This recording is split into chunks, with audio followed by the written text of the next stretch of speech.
Bismillahirrahmanirrahim. Assalamualaikum warahmatullahi wabarakatuh.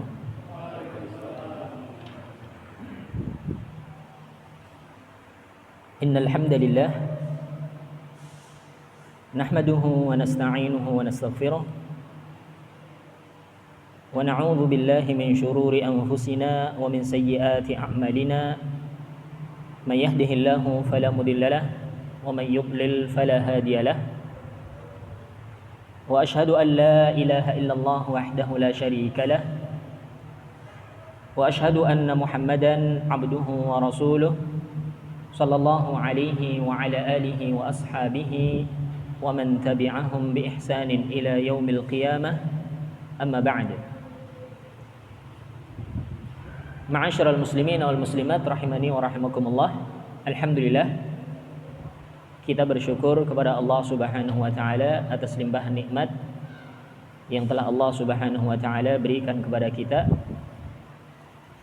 sehingga kita bisa kembali melanjutkan kajian kita dari membaca kitab Khudh Aqidataka Minal Kitab was Sunnah As-Sahihah karya Syekh Muhammad bin Jamil Zainu rahimahullahu taala. Pada kajian yang terdahulu kita telah menyampaikan beberapa soal dan sekaligus jawabannya. Yang pertama adalah limadza khalaqanallahu? Untuk apa Allah Subhanahu wa taala menciptakan kita? Telah kita sampaikan bahwasanya Allah menciptakan kita dengan tujuan yang mulia, yakni untuk beribadah hanyalah kepadanya semata. Sebagaimana Allah berfirman, "Wa ma khalaqtul jinna wal insa illa liya'budun." Dan tidaklah aku ciptakan jin dan manusia kecuali agar supaya mereka itu beribadah, menyembah kepadaku, kata Allah. Kemudian juga telah kita sampaikan di pertemuan sebelumnya tentang makna ibadah.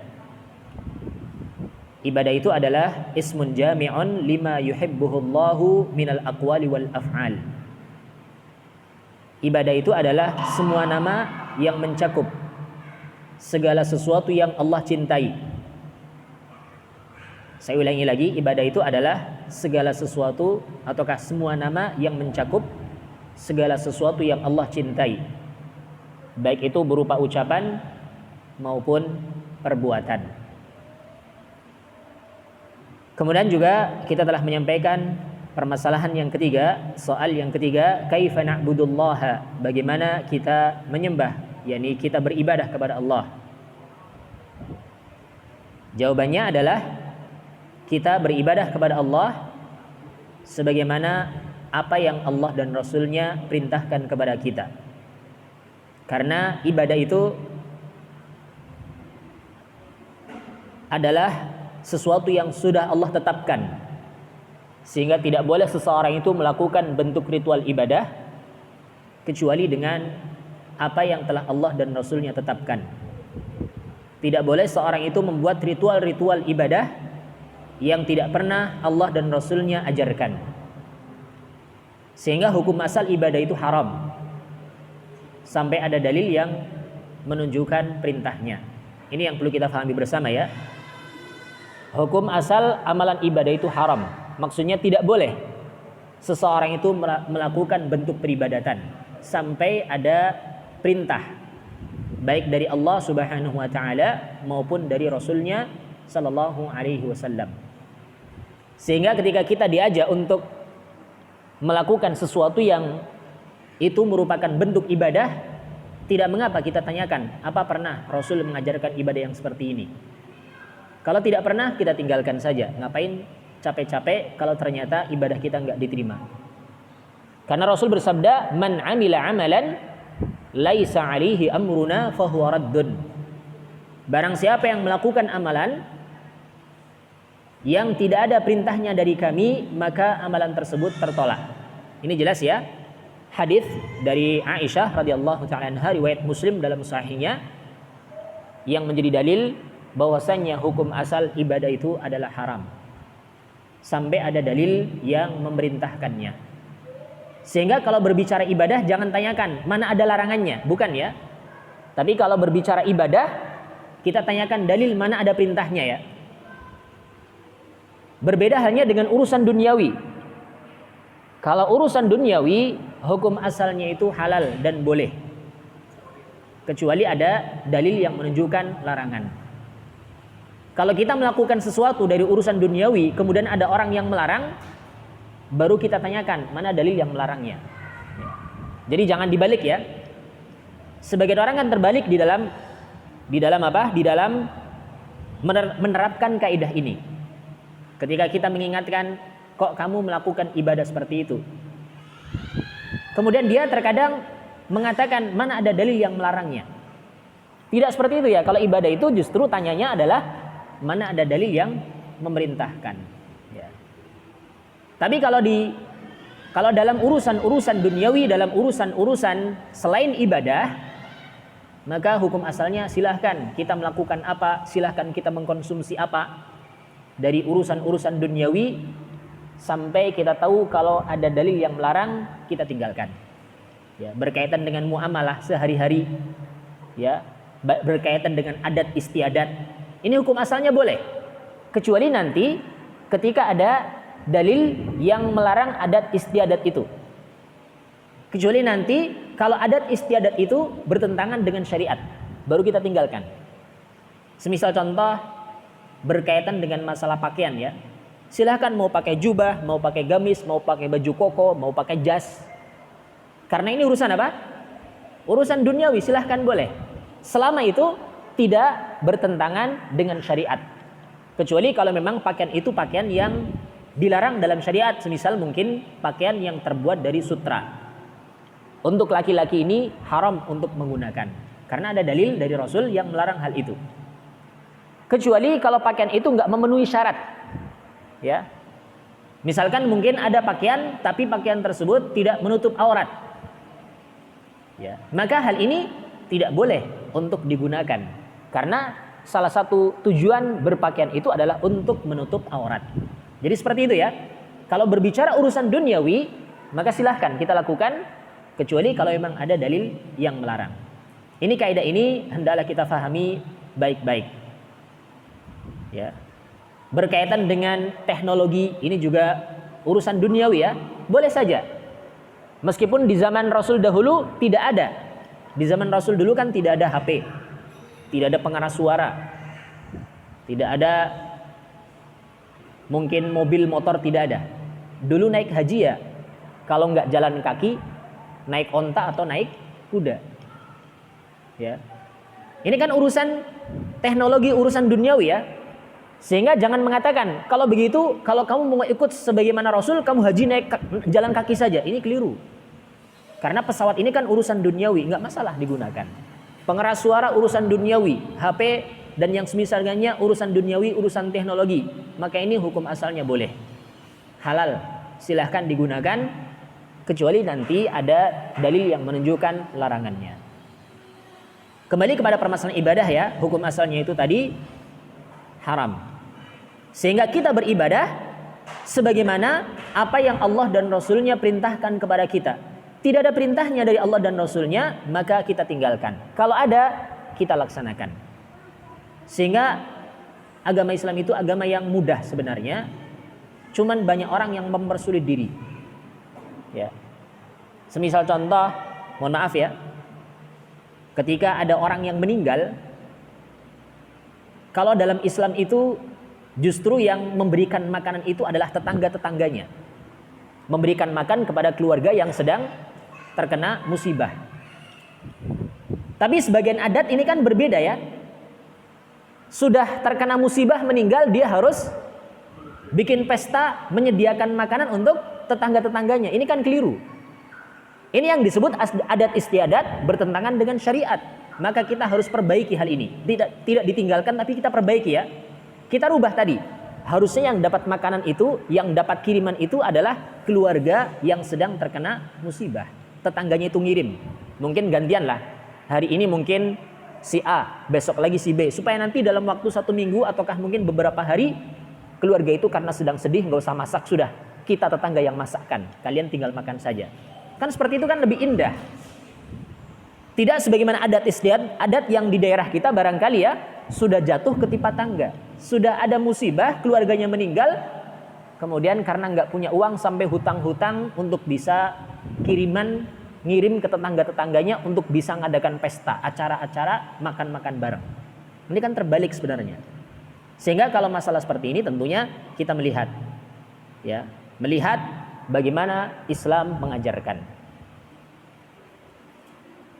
Ini permasalahan berkaitan dengan ibadah dan juga selain ibadah. Sekali lagi, ibadah itu hukum asalnya haram sampai ada dalil yang memerintahkan. Sebaliknya urusan duniawi itu hukum asalnya boleh, halal ya, sampai ada dalil yang menunjukkan larangannya. Kita lanjutkan di soal yang ketiga atau soal yang keempat. Bagi yang bawa kitab bisa dibuka di halaman yang ke-6 ya. Soalul rabi, soal yang keempat, hal na'budullaha khaufan wa tama'an. Apakah kita beribadah kepada Allah dalam keadaan khauf, dalam keadaan ada rasa takut, ada rasa khawatir, dan juga tama', dalam keadaan ada rasa harap? Maka jawabannya adalah na'am, iya. Na'buduhu kadzalik. Kita beribadah kepada Allah harus seperti itu. Harus di antara dua sifat. Di sisi lain kita ada rasa takut, khawatir kalau ibadah kita nggak diterima. Di sisi lain kita pun harus ada rasa harap kalau ibadah kita diterima oleh Allah Subhanahu wa taala. Dua hal ini harus seimbang. Karena kalau seseorang itu terlalu percaya diri, ibadah saya pasti akan diterima, tidak ada rasa kekhawatiran, barangkali syaitan nanti melencengkan niatannya, melencengkan hatinya. Kamu harus lebih semangat. Sekarang di masjid ya, ada Pak Bupati datang, ada Pak Wali Kota datang, ada presiden datang, harus semangat kamu ke masjid. Syaitan apa? Merubah niatannya sehingga ibadahnya bukan karena Allah tapi karena apa? Ada pejabat yang datang tadi. Pinter ya syaitan melencengkan manusia dari jalan kebenaran. Pada asalnya ke masjid itu adalah suatu amalan saleh, suatu kebaikan, suatu bentuk ibadah. Tapi ketika seseorang niatannya bukan karena Allah, maka ibadah itu tidak akan bernilai pahala. Sehingga kita harus ada rasa khawatir ya. Saya takut kalau saya niatannya bukan karena Allah, ibadah saya nggak diterima. Sehingga kita pun apa? Terus menjaga hati kita supaya lurus dalam niatan. Harus seperti itu ya. Ada rasa khawatir, juga ada rasa harap. Ya. Qala ta'ala yasiful mu'minin. Allah Subhanahu wa taala mensifatkan orang-orang yang beriman dalam surat As-Sajdah ya. Yad'una rabbahum khaufan wa tama'a. Ayat lengkapnya tatajafa junubuhum 'anil madaji'i yad'una rabbahum khaufan wa tama'a. Orang-orang yang beriman itu di waktu malam lambung mereka itu jauh dari tempat tidurnya. Maksudnya adalah mereka menggunakan sebagian waktu malamnya untuk melakukan qiyamul lail, untuk melakukan salat malam, untuk menunaikan haknya Allah. Ya. Kemudian mereka juga yad'una rabbahum, mereka juga berdoa kepada Rabb mereka. Khaufan wa tama'a, dalam keadaan khauf, dalam keadaan khawatir, dalam keadaan takut. Takut dengan azab Allah ketika dia itu melanggar perintahnya. Takut kalau ibadahnya itu nggak diterima, kalau dia itu nggak ikhlas di dalam melaksanakannya. Ada rasa takut.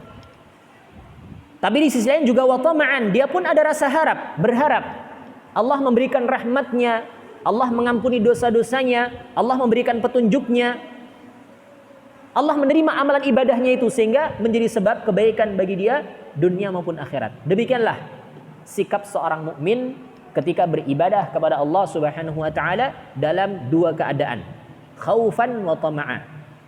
Dalam keadaan ada rasa takut, ada rasa khawatir, dan juga ada rasa harap. Tama' yakni ada rasa roja, ada rasa harap, berharap kepada Allah Subhanahu wa taala ibadahnya itu diterima ibadahnya itu menjadi sebab Allah mengampuni dosa-dosanya, menjadi sebab Allah memberikan petunjuknya dan harapan-harapan mulia yang lain. Ini sikap seorang mukmin.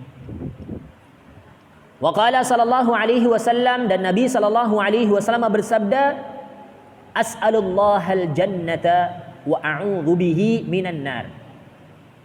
Dalam hadis sahih riwayat Imam Abu Daud.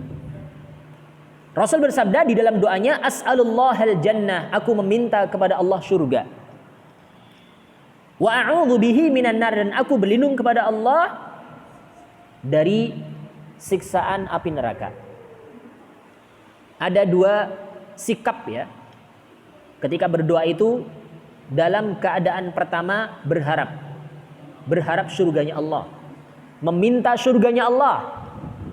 Kemudian yang kedua adalah khauf, yakni takut, khawatir dengan nerakanya Allah. Dua hal ini harus senantiasa ada dalam diri seorang mukmin. Bukan cuman sekedar dalam hal ibadah saja, tapi dalam keadaan yang lain pun seseorang hendaklah memiliki dua sikap ini. Ada rasa khawatir, ada rasa takut, dan juga ada rasa harap. Ketika kita mau keluar dari rumah untuk melakukan pekerjaan, untuk melakukan aktivitas sehari-hari, untuk bekerja ya, ada rasa ini. Ada rasa apa? Khauf, ada rasa khawatir, apalagi di saat-saat pandemi seperti ini ya. Khawatir tidak kalau kita keluar dari rumah? Khawatir kalau nanti di luar rumah kita terpapar COVID-19. Ada khawatir, ada. Tapi juga jangan kemudian rasa khawatir ini menjadikan seseorang itu meninggalkan kewajiban. Aduh, nggak usah kerjalah. Khawatir nanti lagi banyak COVID, lagi masih pandemi, nggak usah kerja. Ya, ini kan keliru. Nggak usah ke masjid saja, masih pandemi. Akhirnya keliru. Akhirnya dia semakin jauh dari Allah Subhanahu wa taala. Akhirnya apa? Lupa dengan Allah Subhanahu wa taala. Na'udzubillah. Sehingga rasa takut silahkan boleh, dan itu suatu hal yang tabi'i. Sudah tabiat manusia, namanya takut dengan penyakit, takut dengan virus. Ini tabiat manusia ya. Tapi jangan sampai rasa takut ini kemudian membuat dia itu semakin jauh dengan Allah. Jangan sampai rasa takut ini kemudian membuat dia itu meninggalkan kewajibannya. Jangan sampai. Ya. Kita harus punya harapan. Allah pasti akan menjaga saya. Selama saya dalam kebaikan, maka Allah akan menjaga saya. Ada harapan ya. Ada rasa optimis. Allah pasti akan menjaga saya. Sehingga memang di sana Rasul menganjurkan kepada kita untuk membaca doa ketika keluar dari rumah.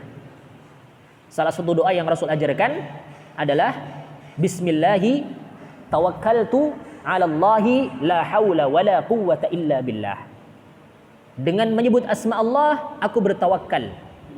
Tiada daya dan upaya selain pertolongan dari Allah Subhanahu wa taala. Ini sikap seorang mukmin. Dalam doa ini Rasul menyatakan, barang siapa yang membaca doa ini ketika keluar dari rumah, maka Allah menyatakan hudita wa kufita wa wuqita, ya.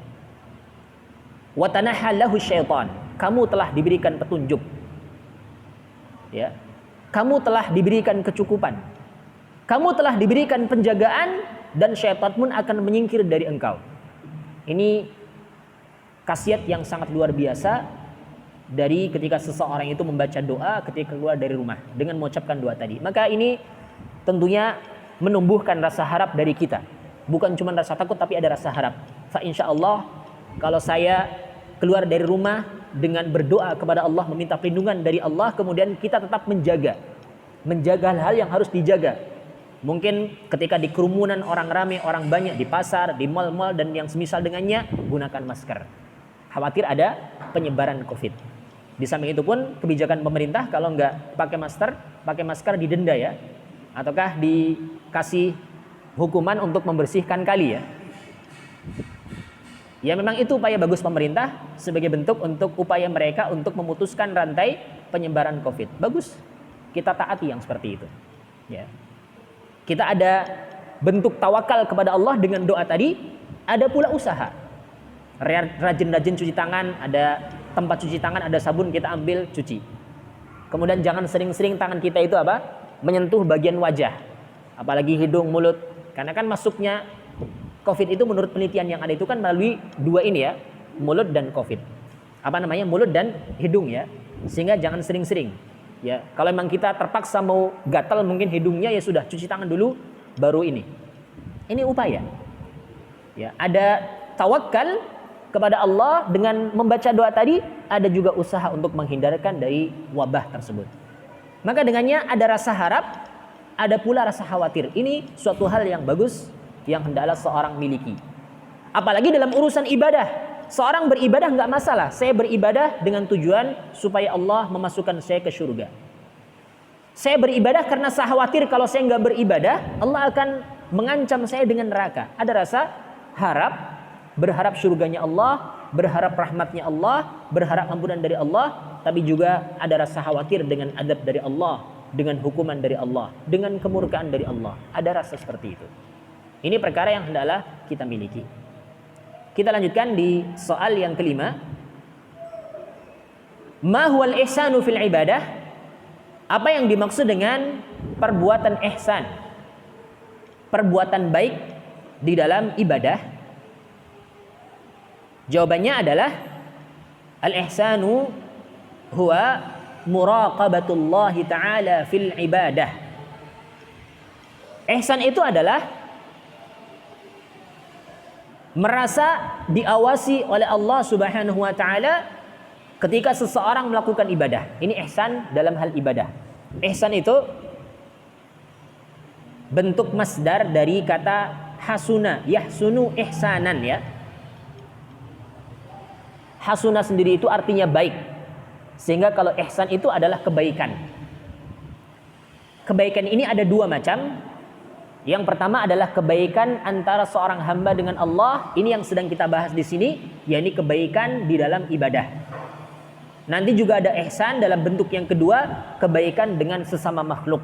Ini dua perkara yang diajarkan dalam agama kita, agama Islam. Sekarang yang menjadi pertanyaan di sini adalah kebaikan di dalam ibadah, ihsan dalam hal ibadah. yakni muraqabatullahi ta'ala fil ibadah, merasa diawasi oleh Allah Subhanahu wa taala di dalam peribadatan. Ketika seorang beribadah hendaklah dia itu merasa Allah itu Maha mengawasinya. Qala Allah Ta'ala, Allah Subhanahu wa taala berfirman dalam surat Asy-Syu'ara, ya.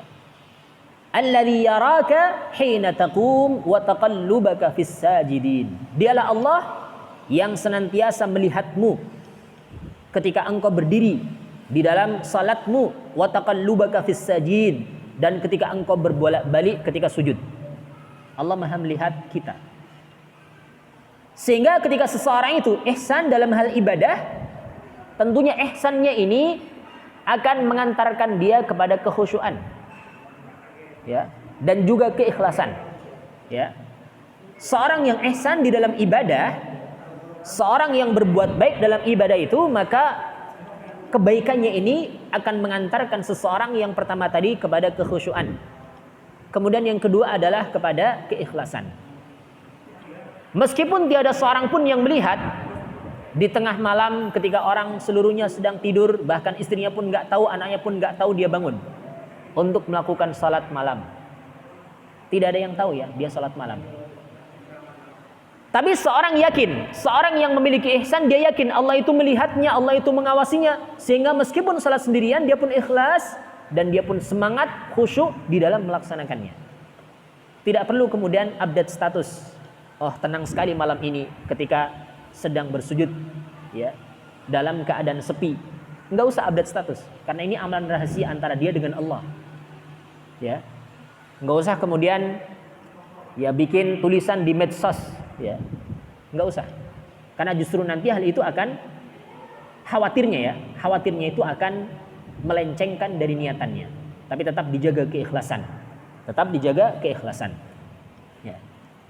Karena Allah Maha tahu, meskipun kita sendirian, Allah tahu, kita pun khusyuk dengannya dan ikhlas di dalam melaksanakannya. Wa qala sallallahu alaihi wasallam, dan Nabi sallallahu alaihi wasallam bersabda, al-ihsanu an ta'budallaha ka'annaka tarahu fa in lam takun tarahu fa innahu yarak. Baginda Nabi kita Muhammad sallallahu alaihi wasallam bersabda, ihsan itu adalah an ta'budallaha ka'annaka tarahu. Engkau beribadah kepada Allah seakan-akan engkau melihatnya. Seakan-akan ya. Seperti halnya kita itu sedang melihat Allah. Ya. Iya. Jadi itu usaha ya. Kita nggak bisa melihat Allah tapi seakan-akan melihat Allah. Maksudnya adalah khusyuk dalam ibadahnya. Kita betul-betul berusaha untuk khusyuk dalam ibadah kita. Ini tingkatan yang pertama ya. Kalau kita nggak bisa beribadah seakan-akan melihat Allah, maka setidaknya seorang yakin fa illam takun tarahu fa innahu yarak. Jikalau engkau tidak bisa beribadah seakan-akan engkau melihatnya, maka yakinlah bahwasanya Allah itu melihatmu. Setidaknya seperti itu ya. Allah melihat saya sehingga saya harus khusyuk. Meskipun terkadang syaitan datang menghampiri kita, menggoda kita. Kita kembalikan kepada niatan awal, ikhlaskan niat dan khusyuk dalam ibadah kita. Seperti itu. Ini ihsan di dalam ibadah. Dan ihsan itu tingkatan yang paling tinggi dari tingkatan agama. Setelah yang pertama Islam, yang kedua iman, yang paling tingginya adalah ihsan. Seorang yang Islam belum tentu dia beriman. Seorang yang beriman belum tentu dia ihsan. Tapi kalau dia sudah ihsan, pasti iman dan pasti Islam. Ya. Terkadang ada orang yang sudah Islam tapi dia belum beriman, apalagi sampai ihsan ya. Karena ini tingkatan ya. Yang paling awalnya itu Islam dulu. Di atasnya Islam nanti ada tingkatan iman. Di atasnya iman nanti ada tingkatan ihsan. Dan ini memang sulit, tapi kita harus berusaha untuk sampai ke sana. Ya. Mungkin sekarang kita masih di tingkatan Islam. Iman pun mungkin belum sempurna. Masih banyak amalan ibadah yang kita tinggalkan. Masih banyak kewajiban yang belum kita laksanakan. Masih banyak perkara yang terlarang yang masih kita langgar, masih kita lakukan ya. Tapi kita harus berusaha. Tidak kita pungkiri, kita terkadang masih terjerumus dalam perbuatan-perbuatan dosa. Kita terkadang belum bisa melaksanakan kewajiban-kewajiban. Kita sadari hal ini. Karena justru kalau seorang sadar dengan kekurangan dirinya, hal ini akan memicu dia untuk lebih semangat memperbaiki diri. Beda halnya dengan orang yang sudah merasa yang paling baik, merasa yang paling benar. Tidak ada lagi yang memicu. Justru inilah yang disebut dengan ujub, berbangga diri. Inilah yang disebut dengan kibir, kesombongan. Akhirnya apa? Meremehkan orang lain. Ah, kamu apa? Kamu itu baru kemarin kok. Kan seperti itu ya. Ini justru yang berbahaya. Ini justru akan merusak amalan ibadahnya itu. Tapi kalau seorang masih merasa saya itu kurang, saya itu masih belum sempurna iman saya itu masih banyak melakukan hal yang dilarang, saya itu masih banyak amalan yang belum saya lakukan, sadar dengan hal itu, justru ini akan menjadi cambuk untuk bisa apa? Lebih semangat di dalam memperbaiki diri. Sehingga jangan seorang itu merasa sempurna ya. Jangan seorang itu merasa yang paling baik, yang paling benar. Karena itu justru akan menimbulkan rasa ujub, rasa berbangga diri dan rasa sombong, rasa kibir. Ya. Merasa dirinya lebih besar, lebih baik, sebagaimana sifat sombong ini adalah sifat yang menyebabkan iblis diusir dari surga. Karena apa? Merasa dirinya lebih baik. Ana khairun minhu. Ketika Allah tanya, kenapa kamu enggak mau sujud kepada Adam, wahai iblis? Iblis menjawab, ana khairun minhu. Aku lebih baik daripada dia. Khalaqtani min nar wa khalaqtahu min tin. Karena engkau ciptakan aku dari api dan engkau ciptakan dia, yaitu Adam, dari tanah. Ini ternyata anggapan yang keliru. Padahal kalau mau dibandingkan antara tanah dengan api, lebih bagus mana? Lebih mulia mana? Lebih bermanfaat mana? Tanah. Tanah itu menumbuhkan tumbuh-tumbuhan. Ya, mengeluarkan airnya dan berbagai manfaat yang lain. Tapi kalau api kan membakar. Panas sifatnya. Harusnya kan seorang itu melihat dari sisi yang lain ya. Ini perkara yang perlu kita ingatkan berkaitan dengan ihsan di dalam ibadah. Seorang harus berusaha untuk mencapai tingkatan ihsan. Meskipun sekarang belum bisa, tapi terus berusaha untuk bisa sampai kepada tingkatan ihsan. Kita lanjutkan lagi. Sekarang soal yang ke-6, pertanyaan yang ke-6 di halaman yang ke-7. Dan ini masuk pembahasan baru, yakni anwa'ut tauhidi wa fawaiduhu. Pembahasan kita tentang macam-macam tauhid dan faidahnya. Soal yang ke-6, limadza arsalallahu rusula Kenapa Allah Subhanahu wa taala mengutus para rasul? Untuk apa Allah Subhanahu wa taala mengutus para rasul? Ini mungkin pertanyaan yang sering terbetik dalam benak kita. Kita akan jawab sesuai dengan dalil yang ada ya, baik itu Al-Quran maupun dari hadisnya Rasul. Jawabannya adalah arsalahum lid-da'wati ila ibadatihi. Allah mengutus mereka, para rasul itu adalah untuk berdakwah. Dakwah itu mengajak ya. Dakwah itu dari fi'il da'a yada'u, mengundang, mengajak ya. Allah mengutus mereka para rasul untuk berdakwah, yakni mengajak mereka umat manusia untuk beribadah hanya kepada Allah Subhanahu wa taala semata. Ini tugas para rasul. Mengajak manusia untuk beribadah dan menyembah hanyalah kepada Allah Subhanahu wa taala semata, wa nafyu syirki anhu, dan menafikan kesyirikan darinya. Rasul diutus selain untuk mengajak manusia untuk beribadah, maka Rasul juga diutus untuk mengajak manusia meninggalkan berbagai macam kesyirikan, berbagai macam bentuk menyekutukan Allah di dalam peribadatan. Dalilnya adalah firman Allah Subhanahu wa taala dari surat An-Nahl. وَلَقَدْ بَعَثْنَا فِي كُلِّ أُمَّةٍ رَسُولًا أَنِ اعْبُدُوا اللَّهَ وَاجْتَنِبُوا الطَّاغُوتَ. Dan sungguh kami telah mengutus pada setiap umat seorang rasul. Ya. وَلَقَدْ بَعَثْنَا, dan sungguh kami telah mengutus fi kulli ummatin, pada setiap umat, rasulan, seorang rasul. Apa tujuan Allah mengutus rasul tersebut? Apa tugas rasul tersebut tadi? Yani ani'budullah, yani agar supaya para rasul tersebut menyerukan kepada umatnya agar supaya mereka itu beribadah kepada Allah Subhanahu wa taala, wajtanibut taghut, dan agar supaya mereka itu menjauhi taghut. Taghut itu adalah segala sesuatu yang disembah selain daripada Allah. Ini taghut. Ya. Dalam ayat ini terdapat bentuk konsekuensi dari syahadat tauhid yang kita ucapkan. Yani asyhadu alla ilaha illallah. Ya. Ada dua rukun yang harus terpenuhi dalam kalimat tauhid ini. Yang pertama adalah an-nafyu. An-nafyu itu adalah menafikan, meniadakan. Meniadakan segala sesuatu yang disembah di muka bumi ini, ditiadakan. Kemudian rukun yang kedua adalah al-itsbat, menetapkan Allah sebagai satu-satunya zat yang berhak untuk disembah. Ada dua ya. An-nafyu dalam kata la ilaha, al-itsbat dalam kata illallah. Ini enggak boleh dipisah dua kalimat ini ya. Harus satu rangkaian la ilaha illallah. Tidak boleh dipisah. Ya. Dan di dalam ayat tersebut tadi juga ada dua rukun ini yang ada dalam syahadatut tauhid tadi. An-nafyu itu ada dalam kalimat wajtanibut taghut, dan jauhilah taghut. Jauhilah segala sesuatu yang disembah selain Allah. Adakan penafian ya. Ada bentuk penafian. Ini makna dari la ilaha. Kemudian al-itsbat pada u'budullaha, beribadahlah, sembahlah Allah. Cuman di sini disebutkan u'budullah dulu, baru wajtanibut taghut ya. Tapi intinya sama, ada dua rukun yang harus terpenuhi dalam syahadatut tauhid.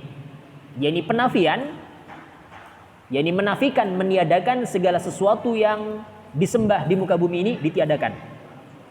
Kemudian menetapkan Allah sebagai satu-satunya zat yang berhak untuk disembah, satu-satunya zat yang berhak untuk diibadahi.